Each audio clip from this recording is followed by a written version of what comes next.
हरे कृष्णा। पौराणिक कथाओं के अंतर्गत कल हमने चर्चा आरंभ की थी नल दमयंती की अमर प्रेम कहानी की। तो इसी कथा को हम आगे बढ़ाते हैं कि जब पुष्कर ने कहा कि तुम यदि चाहो, अगर तुम्हें लगता है कि दमयंती दांव पर लगने के लायक है तो उसे भी तुम दांव पर लगा दो, क्योंकि पत्नी का तो यही धर्म है कि पति जो चाहे वो कर सकता है।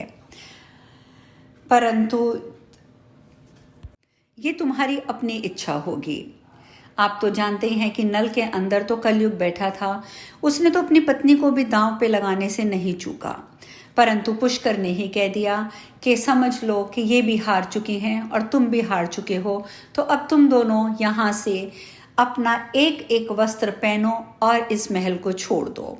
और इस प्रकार से राजा नल और महारानी दमयंती दोनों एक एक वस्त्र में उस राजमहल से आधी रात के समय बाहर निकल गए।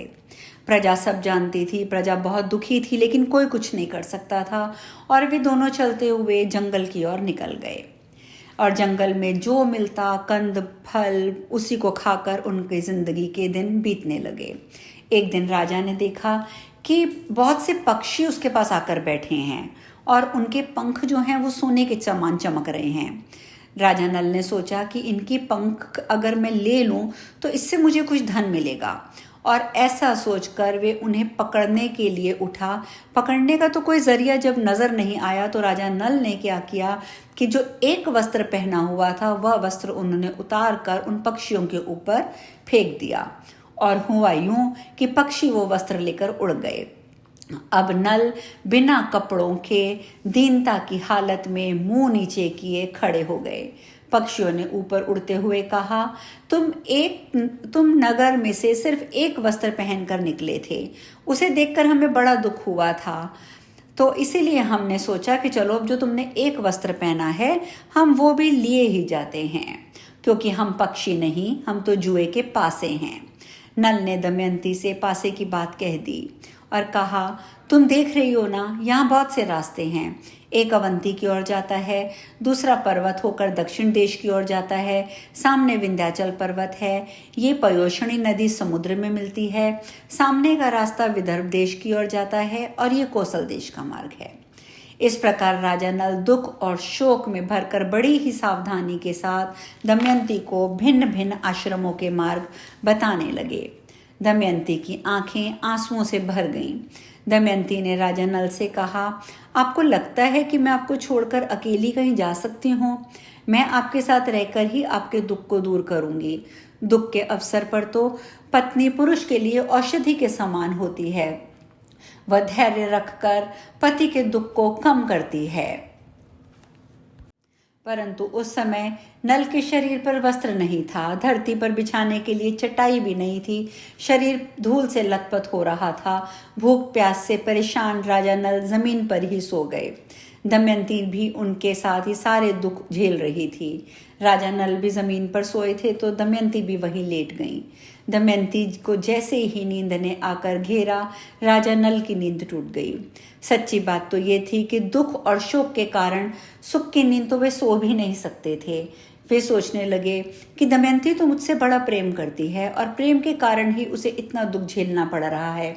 यदि मैं इसे छोड़कर चला जाऊं तो संभव है कि इसे भी सुख मिल जाएगा।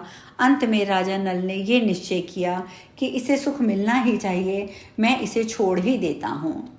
और दमयंती सच्ची पतिव्रता थी, उनके सतीत्व को कोई भंग नहीं कर सकता था। इस प्रकार से त्यागने का निश्चय करके और सतीत्व की ओर से निश्चिंत होकर राजा नल ने ये विचार किया कि मैं तो निर्वस्त्र हूँ, दमयंती के शरीर पर भी केवल एक वस्त्र है, फिर भी अपने वस्त्रों में से आधा फाड़ देना ही श्रेष्ठ कार्य है, लेकिन फाड़ूं कैसे, शायद ही जाग जाए। राजा नल ने यह सोचकर दमयंती को धीरे से उठाकर उसके शरीर का आधा वस्त्र फाड़कर शरीर ढक लिया। दमयंती नींद में थी। राजा नल उसे छोड़कर निकल पड़े और थोड़ी देर बाद वे शांत हुए और फिर से धर्मशाला लौट आए। परंतु जब धर्मशाला पहुंचे, मन शांत होने के बाद, तो वे इधर उधर घूमने लगे और सोचने लगे कि अब तक दमयंती पर्दे में रहती थी, इसे कोई छू भी नहीं सकता था। आज ये अनाथ के समान आधा वस्त्र पहने धूल में सो रही है। ये मेरे बिना दुखी होकर वन में कैसे रहेगी? मैं तुम्हें छोड़कर जा रहा हूँ, सभी देवता तुम्हारी रक्षा करें। और उस समय राजा नल का दिल दुख के मारे टुकड़े टुकड़े हुआ जा रहा था। शरीर में कलयुग का प्रवेश होने के कारण उनकी बुद्धि तो बिल्कुल नष्ट हो गई थी। इसीलिए वे अपनी पत्नी को वन में अकेली छोड़कर वहां से चले गए। जब दमयंती की नींद टूटी तब उसने देखा कि राजा नल वहां नहीं है। ये देखकर वह चौंक गई और राजा नल को पुकारने लगी। जब दमयंती को राजा नल बहुत देर तक दिखाई नहीं पड़े तो वे विलाप करने लगी और भटकते हुए जंगल के बीच जा पहुंची। वहां अजगर दमयंती को निगलने लगा। दमयंती मदद के लिए चिल्लाने लगी। तभी एक व्याध के कान में उसकी आवाज पड़ी। वे उधर घूम रहा था। वह वहां दौड़कर आया और ये देखकर दमयंती को अजगर निगल रहा है, अपने तेज शस्त्र से उसने अजगर का मुंह चीर डाला। उसने दमयंती को छुड़ाकर नहलाया, आश्वासन देकर भोजन कराया। दमयंती जब कुछ शांत हुई तो व्याध ने पूछा कि तुम कौन हो, किस कष्ट में पड़कर किस उद्देश्य से तुम यहाँ आए हो?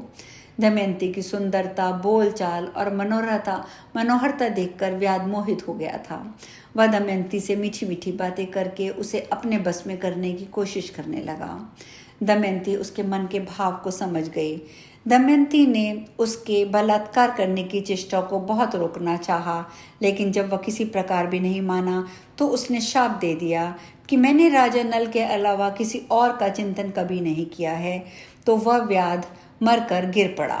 दमयंती के इतना कहते ही व्याध के प्राण पखेरु उड़ गए। व्याध के मर जाने पर दमयंती एक निर्जर और भयानक वन में जा पहुंची। राजा नल का पता पूछती हुई वह उत्तर की ओर बढ़ने लगी।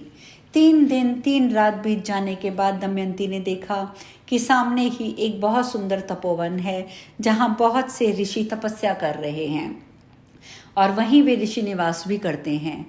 उसने आश्रम में जाकर बड़ी विनम्रता के साथ प्रणाम किया, हाथ जोड़कर खड़ी हो गई। ऋषियों को प्रणाम करके बात करनी आरंभ की। ऋषियों ने भी दमयंती का सत्कार किया, उसे बैठने को कहा। दमयंती ने एक भद्र स्त्री के समान सभी के हालचाल पूछे। फिर ऋषियों ने पूछा, आप कौन हैं? तब दमयंती ने अपना पूरा परिचय दिया और अपनी सारी कहानी ऋषियों को सुनाई। तब सारे तपस्वी उसे आशीर्वाद देते हैं और थोड़े ही समय में निषद के राजा को उनका राज्य वापस मिल जाएगा। उसके शत्रु भयभीत होंगे, मित्र प्रसन्न होंगे, कुटुंबी आनंदित होंगे। और इतना कह के सभी ऋषि अंतर्ध्यान हो गए। इस प्रकार दमयंती एक बार पुनः अकेली हो गई। दमयंती रोते हुए एक अशोक के वृक्ष के पास पहुंची और बोली, हे अशोक, तू मेरा शोक मिटा दे। शोक रहित अशोक, तू मेरा शोक मिटा दे। क्या तूने राजा नल को शोक रहित देखा है? तू अपने शोकनाशक नाम को सार्थक कर दे। दमयंती ने अशोक की परिक्रमा की और आगे बढ़ी। इसके बाद आगे बड़ी दूर निकल गई। वहां उसने देखा कि हाथी, घोड़ों और रथों के साथ व्यापारियों का एक झुंड आगे बढ़ रहा है। व्यापारियों के प्रधान से बातचीत करके दमयंती को पता चला कि वे सब चेदी देश जा रहे हैं। वह भी उनके साथ हो गई। कई दिनों तक चलने के बाद वे व्यापारी एक भयंकर वन में पहुंचे। वहां एक बहुत सुंदर सरोवर था। लंबी यात्रा के कारण वे थक चुके थे, इसीलिए उन लोगों ने वहीं पड़ाव डाल दिया। रात के समय जंगली हाथियों का झुंड आया। आवाज सुनकर दमयंती की नींद टूट गई और वह मांसाहार के दृश्य को देखकर समझ नहीं पा रही थी कि क्या करे। वे सभी व्यापारी मर गए तो वहां से वे भाग निकली और दमयंती भागकर उन ब्राह्मणों के पास पहुंची जो कहीं जा रहे थे और उनके साथ साथ चलने लगी। शाम के समय वे राजा सुबाहु के यहाँ जा पहुंची। यहाँ सब उसे बावली समझ रहे थे। उसे बच्चे परेशान कर रहे थे। उस समय राजमाता महल के बाहर खिड़की से देख रही थी। उन्होंने अपनी दासी से कहा, देखो तो सही, वह स्त्री बहुत दुखी मालूम होती है। तुम जाओ और उसे मेरे पास ले आओ। दासी दमयंती को रानी के पास ले आई। रानी ने दमयंती से पूछा कि तुम्हें डरने की जरूरत नहीं है, पर तुम इतना बताओ कि तुम्हें डर लग भी नहीं रहा था ऐसे घूमते हुए। तब दमयंती ने कहा कि मैं एक पतिव्रता स्त्री हूँ, मैं हूँ तो एक कुलीन पर दासी का काम करती हूँ। तब रानी ने बोला, ठीक है, तुम मेरे महल में रह जाओ। तब दमयंती कहती हैं कि मैं यहाँ रह तो जाऊँगी, पर मेरी एक शर्त है, मैं जूठा नहीं खाऊंगी, पैर नहीं धोऊंगी, पर पुरुष से बात नहीं कहूँगी। रानी ने कहा, ठीक है, हमें तुम्हारी ये शर्तें मंजूर हैं। अब हम राजा नल की ओर मुड़ते हैं। जिस समय राजा नल दमयंती को छोड़कर, सोते हुए छोड़कर आगे बढ़े, उस समय वन में आग लगी थी। तभी नल को आवाज़ आई और उस आवाज़ को सुनकर नल रुक गए। आवाज़ आई, मुझे बचाओ। तो देखा कि एक नागराज कुंडली बांधकर पड़ा हुआ है। उसने नल से कहा, राजन, मैं करकोटक नाम का सर्प हूँ। मैंने नारद मुनि को धोखा दिया था। उन्होंने श्राप दिया था कि जब तक राजा नल तुम्हें ना उठावें तब तक यहीं पड़े रहना। उसके उठाने पर तुम शाप से छूट जाओगे। उनके शाप के कारण मैं यहाँ से एक कदम भी आगे नहीं बढ़ सकता। तुम इस शाप से मेरी रक्षा करो। मैं तुम्हारे हित की बात बताऊंगा और तुम्हारा मित्र हो जाऊंगा। मेरे भार से डरो मत, मैं अभी हल्का हो जाता हूँ, एक अंगूठी के बराबर हो जाऊंगा, तुम चिंता मत करो। जब नागराज ने अपना आकार छोटा कर लिया, तब नल ने उसे उठाकर दावानल से बाहर निकाला। कारकोटक ने कहा, तुम अभी जमीन पर मत डालो, कुछ कदम गिनकर चलो। राजा नल ने ज्यों ही पृथ्वी पर 10वां कदम चला तो उन्होंने कहा, 10। तो ही करकाटक ने उन्हें डस लिया। उसका नियम था, जब तक कोई बोले 10 तब तक वह डसता नहीं था। आश्चर्यचकित होकर उसने कहा, महाराज, तुम्हें कोई पहचान न सके, इसीलिए मैंने डस के तुम्हारा रूप बदल दिया है। कलयुग ने तुम्हें बहुत दुख दिया है। अब मेरे विष के प्रभाव से तुम्हारे शरीर में बहुत, शरीर जो है वो अजीब सा होगा। तुमने मेरी रक्षा की है। जब तुम्हें हिंसक पशु पक्षी शत्रुओं का वैसे इस रूप में कोई भय नहीं रहेगा। अब तुम पर किसी भी प्रकार के विष का भी कोई प्रभाव नहीं होगा और युद्ध में तुम्हारी हमेशा जीत होती रहेगी, परंतु अब तुम्हारा चेहरा पहले सा नहीं रहेगा। ये कहकर करकोटक ने 2 दिव्यस्त्र दिए और अंतर्ध्यान हो गया। राजा नल वहां से चल दिए। 10वें दिन वे राजा ऋतुपर्ण की राजधानी अयोध्या में पहुंच गए। उन्होंने वहां राज दरबार में निवेदन किया कि मेरा नाम बाहुक है। मैं घोड़ों को हाँकने और उन्हें तरह तरह से चालें सिखाने का काम करता हूँ। घोड़ों की विद्या में निपुण हूँ। आप मेरी आजीविका निश्चित करके मुझे रख लीजिए। उसकी इस बातें सुनकर राजा ऋतुपर्ण ने कहा, बाहुक, मैं सारा काम तुम्हें सौंपता हूँ, लेकिन मैं शीघ्रगामी सवारी को विशेष पसंद करता हूँ। तुम्हें हर महीने सोने की 10,000 मुद्राएं मिला करेगी, लेकिन तुम कुछ ऐसा करो कि मेरे घोड़ों की चाल तेज हो जाए। इसके साथ तुम्हारे साथ वासना और जीवल हमेशा उपस्थित रहेंगे। राजा नल रोज दमयंती को याद करते, दुखी होते। दमयंती भूख प्यास से परेशान ना हो जाए, किस स्थिति में रह रही होगी, इस तरह की बातें राजा नल के मन में दमयंती को सोचते हुए हर समय गूंजती रहती। ऋतुपर्ण के पास रहते हुए उन्हें कोई पहचान नहीं सका था, क्योंकि उनका चेहरा भी बदल चुका था। जब राजा विदर्भ को समाचार मिला कि मेरे दामाद नल और पुत्री राजपाट विहीन होकर वन में चले गए हैं, तब उन्हें बहुत चिंता सताने लगी, क्योंकि अपनी पुत्री और दामाद के लिए वो बहुत परेशान हो गए। तब उन्होंने सुदेव नाम के एक ब्राह्मण को नल दमयंती का पता लगाने के लिए चेदी नरेश के राज्य में भेजा। उसने एक दिन राजमहल में दमयंती को देख लिया। उस समय राजा के महल में पुण्यवाचन हो रहा था। दमयंती, सुनंदा एक साथ बैठकर ही वह कार्यक्रम देख रही थी। सुदेव ब्राह्मण ने दमयंती को देखकर सोचा कि वास्तव में यही भीमक की नंदिनी है। मैंने इसका जैसा रूप पहले देखा था वैसा ही अब भी देख रहा हूँ। बड़ा अच्छा हुआ, इसे देख लेने से मेरी पूरी यात्रा सफल हो गई। सुदेव दमयंती के पास गया और उसने कहा, दमयंती, मैं तुम्हारे भाई का मित्र सुदेव हूँ। मैं तुम्हारी भाई की आज्ञा से तुम्हें ढूंढने आया हूँ। दमयंती ने ब्राह्मण को पहचान लिया, सबका कुशल मंगल पूछा और पूछते पूछते रो पड़ी। सुनंदा दमयंती को रोता देखकर घबरा गई। उसने अपनी माता के पास जाकर उसे सारी बात बताई। राजमाता तुरंत अपने महल से बाहर निकल कर आईं। ब्राह्मण के पास जाकर पूछने लगी, महाराज ये किसकी पत्नी है, किसकी पुत्री है, अपने घर वालों से कैसे बिछुड़ गई। तब सुदेव ने उसका पूरा परिचय उन्हें दे दिया। सुनंदा ने अपने हाथों से दमयंती का ललाट धो दिया, जिससे उसकी भौहों के बीच का लाल चिन्ह चंद्रमा के साथ प्रकट हो गया। उसके ललाट का वह तिल देखकर सुनंदा और राजमाता दोनों रो पड़ी। राजमाता ने कहा, मैंने इस तिल को देखकर भी पहचान लिया कि तुम मेरी बहन की पुत्री हो। उसके बाद दमयंती अपने पिता के घर चली गई। एक दिन वे अपने पिता इस तरह वे अपने पिता के घर में चली गईं। अपने पिता के घर में एक दिन विश्राम करके दमयंती ने अपनी माता से कहा, माँ मैं आपसे सच कहती हूँ, यदि आप मुझे जीवित देखना चाहती हैं तो आप मेरे पति देव को ढूंढवा दीजिए। रानी ने उसकी बात सुनकर नल को ढूंढवाने के लिए ब्राह्मणों को नियुक्त किया। ब्राह्मणों ने दमयंती से कहा कि आप लोग जहाँ भी जाएं वहाँ भीड़ में जाकर ये कहें, मेरे प्यारे छलिया, तुम मेरी साड़ी में से आधी फाड़कर अपनी दासी को उसी अवस्था में आधी साड़ी में अपना छोड़ गए थे, वो आपका इंतज़ार कर रही है। मेरी दशा का वर्णन कर दीजिए, बस ऐसी बात कहिएगा जिससे वे प्रसन्न हो, मुझ पर कृपा करें।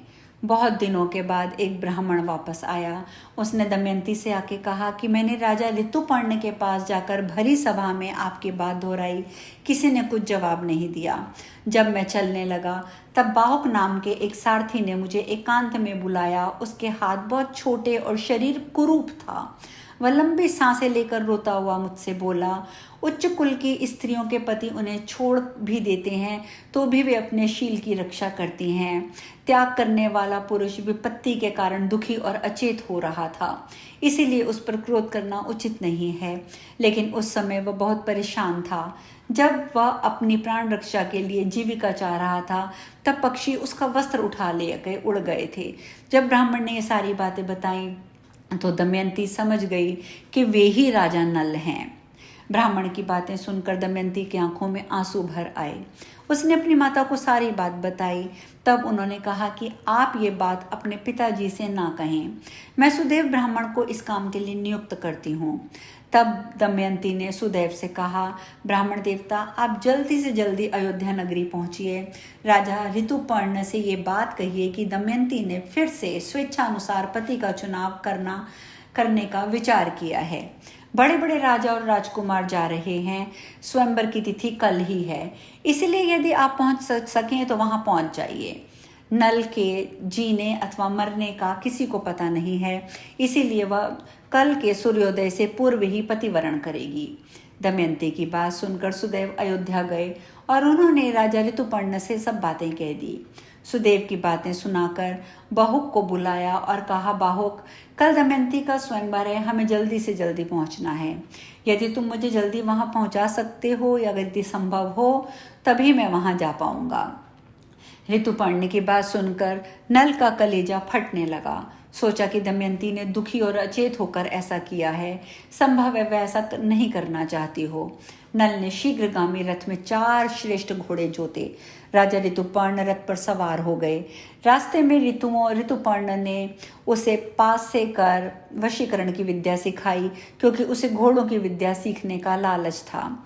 जिस समय राजा नल ने वह विद्या सीखी उसी समय कलयुग राजा नल के शरीर से बाहर निकल गया। कलयुग ने नल का पीछा छोड़ दिया, लेकिन उसका रूप नहीं बदला था। उन्होंने अपने रथ को जोर से हाँका और शाम होते होते वे विदर्भ देश में पहुंच गए। राजा भीमक के पास समाचार भिजवाया। उन्होंने ऋतुपर्ण को अपने यहाँ बुला लिया। ऋतुपर्ण के रथ की गूंज सभी दिशाओं में गूंज उठी। दमयंती रथ की घड़घड़ाहट से समझ गई कि जरूर इनको हाँकने वाले मेरे पति देव हैं। यदि आज वे मेरे सामने नहीं आएंगे तो मैं आग में कूद पड़ूंगी। इसके बाद अयोध्या नरेश ऋतुपर्ण जब राजा भीमक के दरबार में पहुंचे तो उनका बहुत आदर सत्कार हुआ। भीमक को इस बात का बिल्कुल पता नहीं था कि वे स्वयंवर का निमंत्रण पाकर यहाँ आए हैं। जब ऋतुपर्ण ने स्वयंवर की कोई तैयारी नहीं देखी तो उन्होंने स्वयं ही स्वयंवर की बात बता दी और कहा कि मैं तो सिर्फ आपको प्रणाम करने चला आया। भीमक सोचने लगे कि 100 योजन से अधिक की दूरी तय करके कोई प्रणाम करने तो नहीं आ सकता, लेकिन ये वे सोच छोड़कर भीमक के सत्कार में लग गए। बाहुक वार्ष्णेय के साथ अश्वशाला में ठहरे कर घोड़ों की सेवा में लग गया। दमयंती आकुल हो रही थी कि रथ की ध्वनि तो सुनाई दे रही है, परंतु कहीं भी मेरे पति के दर्शन नहीं हो रहे। हो न हो वार्ष्णेय ने उनसे रथ विद्या सीख ली होगी। तब उसने अपनी दासी से कहा, दासी तू जाकर इस बात का पता लगा कि कुरु पुरुष कौन है। संभव है कि यही हमारे पति देव हों। मैंने ब्राह्मणों द्वारा जो संदेश भेजा था वही उसे बतलाना और उसका उत्तर उनसे पूछना। तब दासी ने बाहुक से जाकर पूछा कि राजा नल कहाँ हैं, क्या तुम उन्हें जानते हो, और तुम्हारा सारथी वार्ष्णेय कहाँ है। बाहुक ने कहा, मुझे उसके संबंध में कुछ नहीं मालूम। हाँ, सिर्फ इतना मालूम है कि उस समय नल का रूप बदल गया है। वे छिप कर रहते हैं। उन्हें या तो दमयंती या स्वयं वे ही पहचान सकते हैं, या उनकी पत्नी दमयंती, क्योंकि वे गुप्त चिन्हों के द्वारा ही किसी के सामने प्रकट हो सकते हैं, अन्यथा नहीं। अब दमयंती की आशंका और बढ़ गई और दृढ़ निश्चय होने लगा कि यही राजा नल हैं। उसने दासी से कहा कि बाहुक के पास जाओ और उसके पास बिना कुछ बोले खड़ी हो जाओ। उसकी चेष्टाओं पर ध्यान दो। जब आग मांगे तो मत देना, जल मांगे तो मत देना। उसका एक एक चरित्र मुझे आकर बताओ। फिर वह मनुष्यों और देवताओं में से उसमें बहुत से चरित्र देखकर दमयंती के पास आई और बोली, बाहुक ने हर तरह से अग्नि, जल, थल पर विजय प्राप्त कर ली है। मैंने आज तक ऐसा पुरुष नहीं देखा। तब दमयंती को विश्वास हो गया कि ये बाहुक ही राजा नल हैं। अब दमयंती ने सारी बात अपनी माता को बताकर कहा कि मैं स्वयं उस बाहुक की परीक्षा लेना चाहती हूँ, इसलिए आप बाहुक को मेरे महल में आने की आज्ञा दीजिए। आपकी इच्छा हो तो पिताजी को बता दीजिए। रानी ने अपने पति भीमक से अनुमति ली और बाहुक को रनिवास में बुलाने की आज्ञा दी। दमयंती ने बाहुक के सामने फिर सारी बातें दोहराई। तब दमयंती की आंखों से आंसू टपकते देखकर नल से रहा नहीं गया। नल ने कहा, मैंने तुम्हें जानबूझकर नहीं छोड़ा, ना ही जुआ खेला। यह सब कलयुग की करतूत है। दमयंती ने कहा, मैं आपके चरणों को स्पर्श करके कहती हूँ कि मैंने कभी मन से परपुरुष का चिंतन नहीं किया, और यदि मैंने कोई चिंतन किया है तो मेरे प्राणों का नाश हो जाए। ऐसा अद्भुत दृश्य देख के राजा नल ने अपना संदेह छोड़ दिया और काकोटक नाग के दिए वस्त्र को अपने ऊपर ओढ़कर उसका स्मरण करके फिर वे असली रूप में आ गए। दोनों को सबका आशीर्वाद मिला। दमयंती के मायके में दोनों का खूब स्वागत हुआ। खूब धन देकर उन्हें विदा किया गया। उसके बाद नल और दमयंती अपने राज्य में पहुंचे। राजा नल ने पुष्कर से पुनः जुआ खेलने को कहा तो वो खुशी खुशी तैयार हो गया, पर नल ने जुए में हर बाजी जीत ली। इस तरह नल और दमयंती को फिर से अपना राज्य व धन प्राप्त हो गया, और इस प्रकार एक सुखद अंत हुआ इस अमर प्रेम कथा का। अब हम कल नई चर्चा के साथ मिलेंगे। हरे कृष्णा।